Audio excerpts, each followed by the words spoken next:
Haji adalah ibadah yang sangat mulia. Dan haji ini awal disyariatkan adalah di zaman Ibrahim dan Ismail alaihissalam. Dan banyak kejadian dari rumah tangga, kejadian keluarga Nabi Ibrahim alaihissalam ini yang dijadikan sebagai bagian daripada haji. Seperti kasus Hajar alaihissalam, istri Nabi Ibrahim alaihissalam. Kita tahu Nabi Ibrahim punya dua orang istri, Sarah dan Hajar. Sarah menikah dengan Ibrahim alaihissalam sampai umur 60 tahun tidak punya anak. Tapi Sarah ini tentu yang teman-teman ikuti di materi sirah saya sudah tahu, tapi yang belum ikut saya sampaikan. Sarah ini menikah dengan Nabi Ibrahim alaihissalam dan Sarah memiliki kecantikan yang luar biasa secara fisik, begitu pula dengan akhlaknya. Sesuai dengan Ibrahim alaihissalam juga yang sempurna, karena Ibrahim alaihissalam sangat menyerupai Nabi SAW secara fisik. Dan Nabi sudah pernah saya gambarkan bagaimana gagahnya beliau secara fisik dan juga akhlak yang sempurna. Ringkas cerita, suatu hari pernah Ibrahim alaihissalam membawa Sarah ke Mesir. Dan di Mesir waktu itu ada raja zalim, suka ngambil istrinya orang.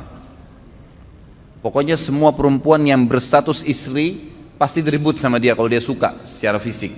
Karena dia anggap tidak mungkin perempuan ini dinikahi oleh suaminya kecuali punya kelebihan, penyakit jiwa. Tapi begitulah terjadi pada Raja Mesir pada saat itu ya.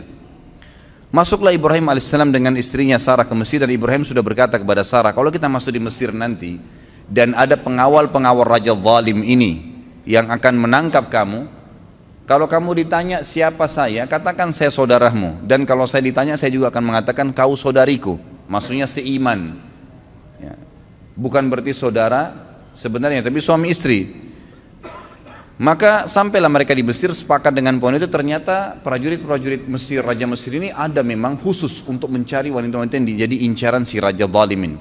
Ketemu dengan Sarah, begitu melihat kecantikan Sarah sudah tidak berpengaruh lagi, dikatakan ini saudara saya, tidak percaya, pokoknya tetap kamu akan dibawa. Ringkas cerita, dibawalah Sarah kepada Raja Mesir. Begitu masuk depan Raja Mesir di istananya dengan lihat kecantikan yang luar biasa, tidak bisa sabar, dia ingin menjamah Sarah. Waktu dia ingin menjamah Sarah, tiba-tiba tangannya stroke. Karena Sarah berdoa kepada Allah Azza wa Jalla agar dihilangkan dari keburukannya raja ini. Dia kaget, dia bilang, apa yang kamu lakukan? Kenapa tangan saya tiba-tiba begini? Kata Sarah, saya minta kepada Tuhan saya untuk menghukummu, karena kau ingin menjamahku dan kau bukan suamiku. Maka dia pun berkata, berdoalah sama Tuhanmu agar stroke saya, penyakit saya ini hilang dan saya tidak akan ganggu kamu. Sarah pun berdoa kepada Allah, sembuh. Raja ini ternyata masih bandel, tetap aja dia ingin menjamah Sarah. Waktu dia ingin menjamah yang kedua, stroke lagi. Lalu dia bilang lagi, apa yang kau lakukan? Kata Sarah, saya berdoa kepada Allah, Tuhan saya, untuk memberikan kamu hukuman karena kau ingin menjamah saya dan kau bukan suami saya. Kata si raja, baiklah, berdoa sama Allah, sama Tuhanmu itu, agar saya disembuhkan dan saya tidak akan ganggu kamu. Sarah berdoa, sembuh yang kedua kali. Ternyata raja ini masih saja berusaha menjamah Sarah yang ketiga kali. Waktu dia ingin jamah yang ketiga kali, Sarah berdoa, seluruh tubuhnya nggak bisa bergerak, yang bisa bergerak cuma mulutnya. Semua tangannya, kakinya, badannya tidak bisa bergerak. Maka dia pun berkata, saya jadikan saksi seluruh yang ada di istana saya ini ya, bahwasanya saya tidak akan menjamah kamu. Mintalah kepada Tuhanmu agar saya disembuhkan. Maka Sarah pun berdoa dan akhirnya disembuhkan. Dan raja ini berkata, keluarkan wanita ini dari istanaku, yang kalian datangkan bukan manusia tapi jin. Kisahnya begitu. Si Raja Mesir ini ternyata karena takut, ikhwan dan akhwat sekalian, khawatir jangan sampai Sarah ini berdoa lagi kepada Allah dan dia stroke lagi, maka dia menghadiahkan, ada dua perselisihan pendapat ahli sejarah, dihadiahkan budak wanitanya, yang satu lagi pendapat mengatakan anaknya dia sendiri yang perempuan dihadiahkan, yang bernama Hajar.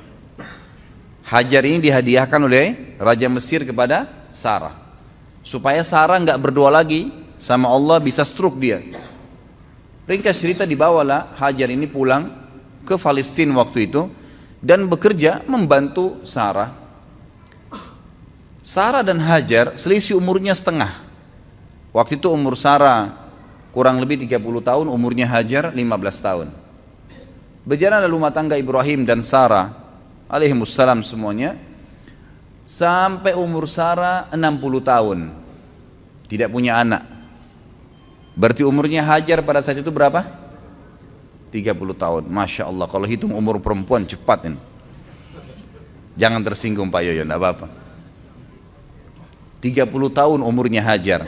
Karena Ibrahim alaihissalam pengen punya keturunan, maka Sarah dengan niat baiknya menghadiahkan kepada Ibrahim alaihissalam budaknya Hajar, lalu Hajar dibebaskan oleh Ibrahim alaihissalam dari keterbudakan, lalu kemudian dinikahi. Setahun kemudian Hajar hamil dan setelah menikah setahun kemudian melahirkan anak laki-laki yang bernama siapa? Ismail alaihissalam. Fitrah perempuan, Sarah merasa sedih. Kenapa dia tidak bisa memberikan anak kepada Ibrahim? Dia pun berdoa kepada Allah Azza wa Jalla agar diberikan karunia. Ternyata dengan umur 62 tahun, masuk 62 tahun hamil, dan akhirnya melahirkan juga namanya Ishak. Ishak dan Ismail adalah anak Ibrahim alaihissalam. Makanya Ibrahim diberikan julukan Abul Anbiya, ayahnya para nabi, karena dua anaknya menjadi nabi dua-duanya. Baik, Ibrahim alaihissalam setelah memiliki anak Ismail dan sebelum lahirnya Ishak, jadi Ismail ini masih masa menyusui, masih di bawah 1 tahun umurnya. Datang perintah Allah Azza wa Jalla memerintahkan Ibrahim alaihissalam untuk membawa istrinya Hajar ke Mekah. Mekah waktu itu ikhwah-ikhwah sekalian adalah sebuah lembah yang tidak ada kehidupan sama sekali. Kata Allah Azza wa Jalla tentang melalui lisannya Ibrahim alaihissalam, dia mengatakan, ya Allah, saya meninggalkan keluarga saya dengan kalimat Al-Quran, biwadin ghairi dhi dhar'in inda baitikal muharram rabbana liyuqimus shalah, al-ayah. Ya Allah, aku tinggalkan keluargaku di sebuah lembah yang tidak ada dhi dhar'.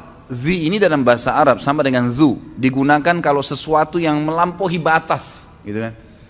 Jadi dikatakan dhi dhar' artinya tidak ada tumbuhan, jangankan tumbuhan hijau, tumbuhan mati nggak ada, gersang, nggak ada kehidupan, nggak ada binatang, nggak ada pohon, nggak ada manusia, nggak ada kehidupan, lembah kosong.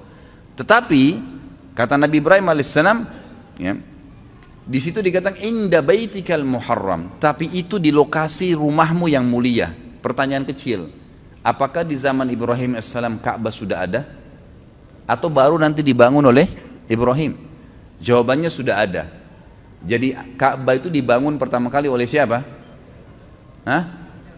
Adam alaihissalam. Tidak usah takut salah, nggak apa-apa. Saya nggak bawa rotan. Adam alaihissalam dengan anaknya Syith. Dua orang ini membangun Ka'bah. Kemudian pada saat terjadi banjir besar, kiamat kecil di zaman Nuh alaihissalam, termasuk Ka'bah hancur pada saat itu, tinggal pondasinya. Pondasi Ka'bah ini disebutkan dalam Al-Quran namanya Bakkah. Bibakkah dalam ayat Al-Quran dikatakan Bakkah itu adalah pondasinya Ka'bah. Maka Allah subhanahu wa ta'ala ingin Ka'bah itu dihidupkan kembali. Diutuslah awal kisahnya dengan Ibrahim alaihissalam diperintahkan membawa istrinya Hajar dan Ismail ke lembah itu. Pada saat tiba di sana, Ibrahim alaihissalam tidak bicara apa-apa. Tiba di lembah tersebut, gersang, lalu dia bilang sama Hajar, turunlah wahai istriku, bawa Ismail bersamamu dan saya akan tinggalkan kamu di lembah ini. Hajar bingung, nggak ada instruksi, nggak ada informasi, nggak ada bekal yang cukup. Cuma begitu saja. Ibrahim alaihissalam tiba-tiba balikkan kuda untanya menuju ke arah Palestina, mau pulang. Diikuti oleh Hajar, wahai Ibrahim, apakah engkau meninggalkan kami di sebuah lembah? Tidak ada manusia, nggak ada pohon, nggak ada hewan, nggak ada kehidupan. Panas, gersang begini. Bekal air cuma 1 kendi air. Ibrahim alaihissalam cuma bisa netesin air mata, tetap jalan. Diikuti lagi, ya Ibrahim, apakah kau tinggalkan kami di lembah, tidak ada kehidupan, nggak ada manusia, nggak ada batu, nggak ada air, nggak ada pohon, nggak ada hewan. Ibrahim alaihissalam tetap jalan menangis. Yang ketiga kali Hajar bilang lagi, wahai Ibrahim, apakah kau tega membiarkan kami begini dan seterusnya. Tetap saja Ibrahim alaihissalam jalan. Maka Hajar akhirnya Allah SWT berikan ilham dalam hatinya dan bertanya begini, Allahu amaraka bihada, apakah Allah yang perintahkan kamu seperti ini? Maka Ibrahim alaihissalam tidak nyaut apa-apa, cuma nganggungin kepala. Iya, artinya ini memang diperintahkan oleh Allah. Maka jawaban Hajar dengan sangat jelas. Dan perhatikan ya, seseorang kalau sudah datang perintah Allah Azza wa Jalla dan dia terima, perhatikan nanti apa efeknya. Apa yang Allah kasih pada saat datang sebuah ilmu, dalil, wahyu, Al-Quran dan Sunnah lalu diamalkan. Perhatikan apa yang Allah kasih nanti dari banyak sekali pahala yang dia akan panen. Maka dia mengatakan, idzan layyudayyi'ana, kalau begitu tidak mungkin Allah itu membiarkan kami mati. Udah pergi aja Ibrahim, gak apa-apa. Ibrahim alaihissalam pun pulang ke Palestina. Di tengah jalan dia berdoa, Rabbi inni askantu min dzurriyyati biwadin ghairi dzin inda baitikal muharram rabbana liyuqimus shalah faj'al af'idatan minan nasi tahwi ilaihim. Jadi dikatakan di sini, ya Allah, aku telah meninggalkan keluargaku di sebuah lembah, tidak ada kehidupan, tidak ada pohon, tidak ada air, tidak ada manusia, tidak ada hewan. Tapi di tempat rumahmu yang mulia Allah, agar dia mendirikan sholat sebagai kamu, sebagaimana engkau telah perintahkan ya Allah. Gitu kan? Maka tolong utuslah kepada mereka orang-orang yang bisa tinggal mendampingi mereka. Karena perintah Allah kepada Ibrahim alaihissalam, tinggalkan istrimu di sana Hajar sama Ismail, pulang ke Palestina. Enggak ada tugasmu tinggal di Mekah. Maka dia berdoa seperti itu. Kita kembali ke Hajar alaihissalam. Hajar waktu itu merasa prihatin setelah Ibrahim alaihissalam sudah tidak kelihatan lagi di jauh padang pasir sana. Teriknya matahari di siang hari luar biasa panas. Air yang diminum tinggal sedikit. Ismail juga butuh minuman. Hajar merasa sebelum malam tiba kesempatan coba cari sesuatu di situ. Ada kehidupan, ada pohon, ada manusia kah, ada kemah kah, manusia hidup di mana kelihatan. Yang paling dekat dengan Hajar waktu itu ada dua bukit namanya Safa dan Marwa. Maka dia pun alaihissalam Hajar naik ke atas bukit Safa. Kita tahu kalau panas matahari yang sangat terik, ada fata morgana, ada kesannya kayak kelihatan air, padahal sebenarnya tidak, karena pantulan dari cahaya matahari. Dia naik di Safa, dia lihat ke gunung Marwah, ada air di sana. Maka yang terjadi, Hajar alaihissalam turun dari Safa, di tengah-tengah lembah dia berlari, persiapan untuk naik ke gunung Marwah. Naik di Marwah, dia lihat kiri kanan gak ada air. Dia lihat ke arah Safa, ada air di sana. Diulangin lagi sama dia. Turun dari Marwah, di tengah-tengah lembah lari lagi, kemudian naik di Safa. Terjadi sama. Sampai 7 kali dia bolak-balik. Dari Safa ke Marwah, Marwah ke Safa, terus begitu sampai 7 kali. Terakhir di Marwah, dia lihat, oh berarti tidak ada ini, gak ada air. Lalu dia kembali ke anaknya Ismail. Waktu dia kembali ke Ismail alaihissalam, dia kaget. Ternyata di bawah kakinya Ismail ada mata air. Ada khilaf di antara ulama tentang dari mana mata air itu. Ada yang mengatakan dari pijakan kaki untanya Ibrahim alaihissalam, tapi riwayat ini lemah. Ada yang mengatakan memang dari sentakan kaki Ismail waktu lagi menangis, itu juga lemah. Tapi ahli sejarah ada yang pakai. Yang paling kuat adalah Allah SWT mengirim Jibril dan mengepakkan sayapnya, lalu keluarlah mata air tersebut. Pada saat Hajar tiba, lihat air, bayangkan kalau kita di posisi ibu kita ini, panas, gerah, ketakutan, gak ada keluarga, takut mati, gak ada air. Lalu lihat mata air, apa yang terjadi kira-kira? Dia datangin air tersebut dengan semangat, lalu dia buat bendungan kecil dari padang pasir itu, sambil mengucapkan lafaz yang digunakan dalam bahasa Palestina, bukan orang Arab ya, ini bukan bahasa Arab. Bahasa asli orang Palestina, dia mengatakan zam-zam. Artinya apa? Berkumpullah, berkumpullah gitu. Jadi makna zam-zam itu sebenarnya, ini rahasianya gitu kan. Maka dia bilang zam-zam, ditutup sama dia gitu kan, ditutup sama dia. Kata Nabi SAW, semoga Allah merahmati ibunya Ismail, kalau dia tidak bendung maka zam-zam akan menjadi lautan yang luas. Tapi kekhawatiran seorang ibu, takut airnya habis gitu kan. Tapi kalau dia biarin, udah jelas berkah dari Allah, jadi lautan yang luas. Bayangkan sekarang miliaran orang yang minum gak habis-habis gitu.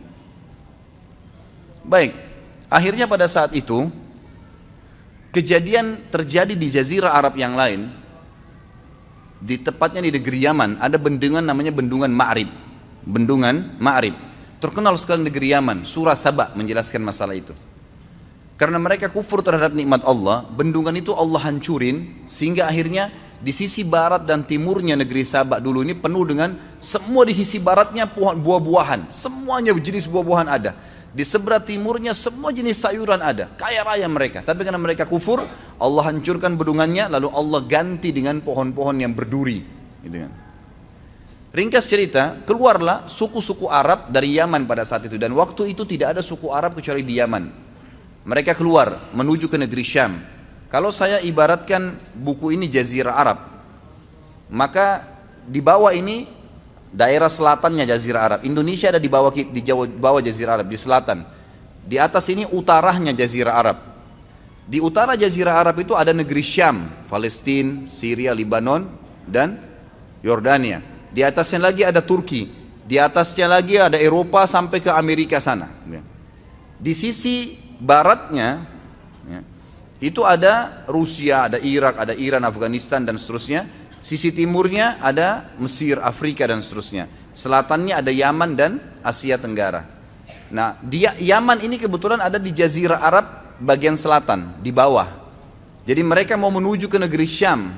Di tengah-tengah jalan itu ada kota Mekah di tengah-tengahnya, tengah-tengah Jazirah Arab. Mereka lewatinlah Jazirah Arab itu menuju ke negeri Syam, karena negeri Syam ini subur. Mereka mau pindah ke sana gitu. Ternyata lewat di dekat lembah Mekah, mereka temukan di atas lembah Mekah itu ada banyak burung berputar-putar, gitu kan. Nah ini kalau insya Allah enggak, kalau antum kesesat di padang pasir, kehabisan air, tanda-tanda ada air situ kalau ada burung yang buat lingkaran. Itu umumnya disebutkan dalam buku-buku sejarah. Mereka bingung, setahu kami di lembah ini enggak pernah ada air, kok bisa ada burung lagi berputar-putar. Mereka mampir, utus 2 orang, coba lihat di sana ada apa.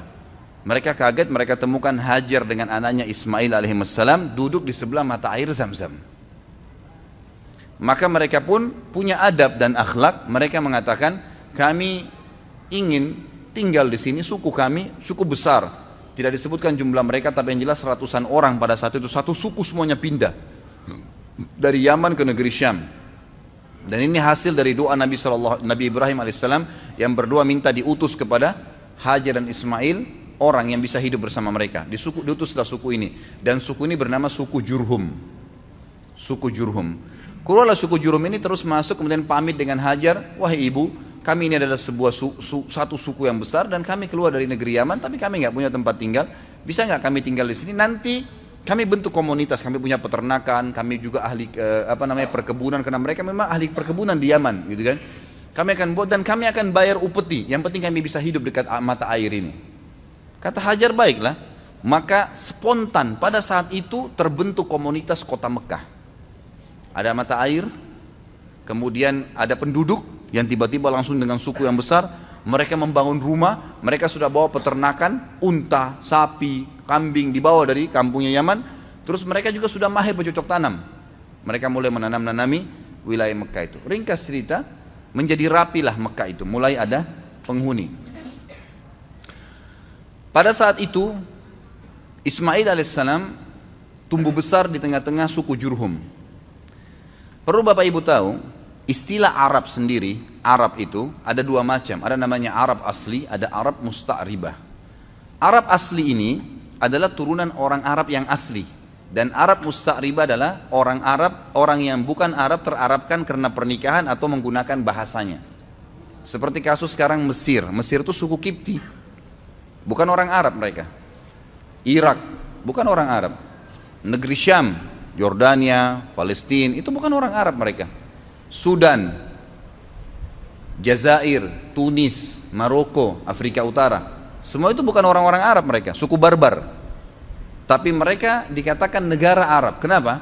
Karena menjadikan bahasa Arab sebagai bahasa negaranya. Dan pada saat ekspansi Islam di zaman Umar bin Khattab, zaman Uthman bin Affan, mereka menikah dengan orang-orang Arab, dari tabi'in, dari sahabat yang bergabung sama mereka, maka dikatakan nama mereka orang-orang Arab. Ismail alaihissalam bukan orang Arab, karena beliau dari Ibrahim alaihissalam orang asli suku Babilonia, dari Irak. Ya, gitu. Orang asli Irak, asli orang Irak namanya suku Babilonia. Maka mereka, Ismail berbaur sampai besar dan menikah dengan anak kepala suku Jurhum. Setelah menikah, tapi tidak disebutkan di sini prediksi umurnya Ismail alaihissalam, karena ini kisah yang cukup panjang, saya ringkaskan melihat waktunya. Maka datanglah Ibrahim alaihissalam, diperintahkan oleh Allah SWT untuk mengunjungi Mekah. Beliau datang mengunjungi istrinya. Tapi pada saat itu yang saya dapat dalam buku sejarah adalah setelah Ismail menikah dengan anak kepala suku Jurhum. Datang, dan Ismail ini sangat gemar alaihissalam berburu, sangat gemar berburu. Maka dia pun lagi keluar berburu. Ibrahim datang ke rumahnya lalu bertanya pada istri dari belakang pintu, di mana suamimu? Dikatakan lagi pergi berburu. Berapa lama kira-kira biasa dia berburu? Ya sekitar sebulan baru kembali. Sering kali pergi berburu, sebulan baru kembali. Kemudian kata Ibrahim, bagaimana kehidupan kalian? Istrinya mengeluh, hidup kami susah, hidup kami enggak enak, hidup kami gini. Tidak pernah lisannya mengatakan alhamdulillah, tidak pernah ada pujian Allah. Maka kata Ibrahim, kalau suamimu kembali titip pesan, bahwasanya ada seseorang yang bernama Ibrahim mencari dia dan suruh dia mengganti tiang pintu rumahnya. Pulanglah Ibrahim alaihissalam setelah ketemu Hajar beberapa hari, lalu kembali lagi ke Palestina. Ismail alaihissalam kembali. Ismail tentu sudah tahu tentang siapa Ibrahim ayahnya, sudah tahu kisahnya dari ibunya Hajar, tapi belum pernah ketemu. Sampai saat itu belum pernah ketemu. Lalu kemudian Ismail pulang ke rumahnya, tanya istrinya, siapa yang datang? Oh, ada tamu namanya Ibrahim. Apa yang dia bilang? Dia tanya masalah-masalah kita di sini, lalu saya menyampaikan keluhan-keluhan kita semuanya, keadaan kita di sini. Lalu apa pesan dia? Dia katakan, gantilah tiang pintu rumahmu. Kata Ismail, itu ayah saya Ibrahim, dia seorang nabi dan dia memerintahkan saya untuk menceraikanmu, maka saya akan antar ke rumahmu. Diceraikanlah istrinya yang pertama. Jadi ini bahasa Ibrahim alaihissalam yang sangat santun agar mengganti istri anaknya. Beberapa bulan kemudian datang lagi Ibrahim alaihissalam. Tidak disebutkan juga pasnya berapa bulan, tapi beberapa bulan dalam buku-buku sejarah. Beberapa bulan setelah itu datang Ibrahim alaihissalam kedua kali, ternyata Ismail lagi berburu lagi. Kemudian dia datang, ternyata Ismail sudah menikah dengan anak suku Jurhum yang lain. Lalu Ibrahim bertanya, bagaimana kabar kamu, di mana Ismail? Dia bilang, suami saya lagi berburu. Bagaimana kehidupan kalian? Istri yang kedua ini semuanya pujian kepada Allah. Alhamdulillah hidup kami cukup, alhamdulillah kami bahagia, alhamdulillah begini, selalu muji Allah. Maka kata Ibrahim alaihissalam, kalau suami kau kembali, katakan ada tamunya datang bernama Ibrahim, dan sampaikan agar dia mempertahankan tiang pintu rumahnya. Maka Ibrahim alaihissalam pun tidak pulang ke Palestina, tinggal sama istrinya sampai anaknya Ismail pulang. Lalu bertemulah mereka. Tentu pada saat Ismail pulang ke rumahnya dulu, dia belum ke rumah ibunya. Lalu dia tanya istrinya, siapa yang datang? Dia katakan ada satu orang nama Ibrahim. Apa pesannya? Dia suruh pertahankan tiang pintu rumahnya. Tiang pintu rumahmu. Kata Ismail, itu ayah saya Ibrahim, dia seorang nabi dan dia menyuruh saya mempertahankan rumah tangga denganmu. Ringkas cerita, Ismail ketemulah dengan Ibrahim alaihissalam. Lalu mereka berpelukan. Seterusnya, setelah itu Ibrahim alaihissalam tidak kembali ke Palestina. Ada perintah Allah Azza wa Jalla yang diperintahkan kepada Ismail Ibrahim alaihissalam. Baru berapa hari saja ketemu dengan anaknya Ismail, perintah yang luar biasa pada saat itu adalah disuruh Ibrahim menyembelih anaknya Ismail. Baru berapa hari ketemu anaknya sudah disuruh sembelih. Dan yang luar biasanya, perintah ini hanya datang dalam bentuk mimpi saja. Dan perlu kita tahu, para nabi-nabi kalau mimpi itu semua berita benar. Dia mimpi menyembelih anaknya.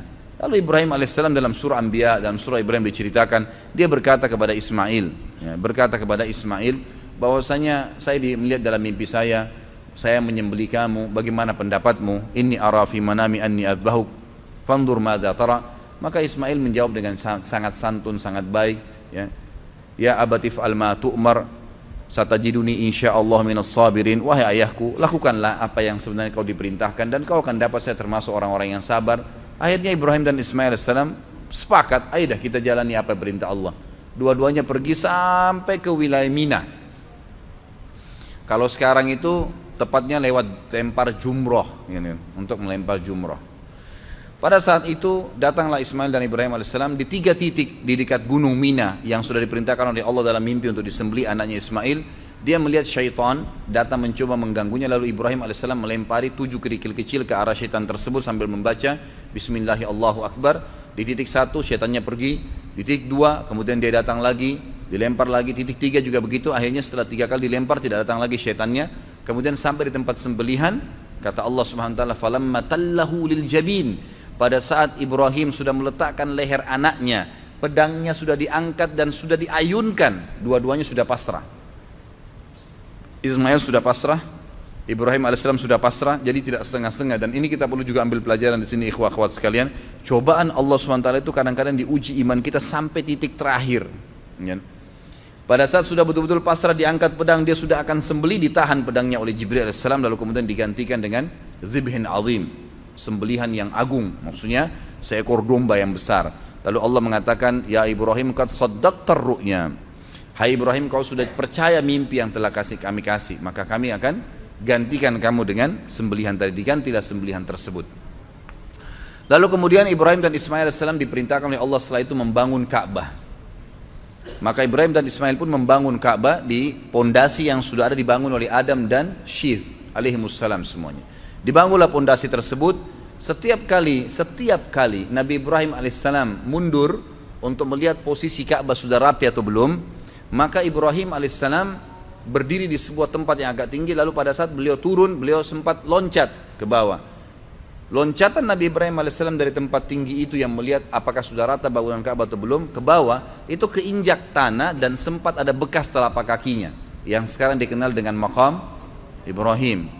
Allah kekalkan itu pijakan kakinya dengan izin Allah Subhanahu wa taala untuk menjadi tanda-tanda kebesaran Allah Subhanahu wa taala. Kemudian pada saat selesai bangun Ka'bah, kata Ibrahim alaihissalam kepada Ismail alaihissalam, coba carikan saya batu yang kuat agar bisa bangunan ini kuat pondasinya, karena memang posisinya berdiri. Karena memang bangunan ini tadinya didirikan dari tanah liat yang dibasahkan lalu dikeringkan lalu kemudian disusun, jadi mudah runtuh, gitu kan. Maka Ismail pun alaihissalam keliling di sekitar padang pasir situ mencari. Tak lama kemudian dia bawa datang Hajar Aswad. Hajar Aswad ini tadinya warna putih terang, tapi karena dosanya anak Adam jadi menjadi hitam. Diturunkanlah, kemudian Nabi Ismail SAW membawa dengan bentuk warna hitam. Kata Ibrahim, dari mana kau dapatkan? Dia bilang, dari Allah turunkan kepada saya.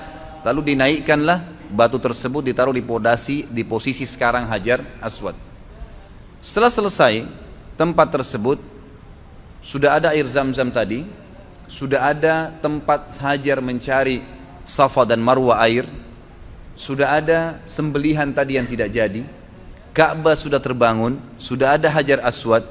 Allah Subhanahu wa taala menyempurnakan, berkata kepada Ibrahim melalui Jibril alaihissalam, perintahkan wahai Ibrahim seluruh manusia di muka bumi agar haji. Dalam riwayat sahih kata Ibrahim alaihissalam, "Wa ma yablughu sauti?" Sampai di mana suaraku ya Allah? Nggak bisa, suaraku nggak mampu nyampein ke seluruh pelosok muka bumi ini. Kata malaikat Jibril, ma'alaika illal balagh, tugasmu hanya menyampaikan. Maka Ibrahim alaihissalam pun mencari gunung tertinggi di Mekah pada saat itu. Sebagian ahli sejarah mengatakan di Jabal Rahmah yang ada di Arafah. Tapi ini riwayat, sebuah asar, tidak disebutkan tentang kesahihannya. Ringkas cerita Ibrahim alaihissalam, ada yang beriwayat mengatakan naik di atas Ka'bah lalu berteriak, mengatakan, wahai sekalian orang-orang yang beriman, berhajilah.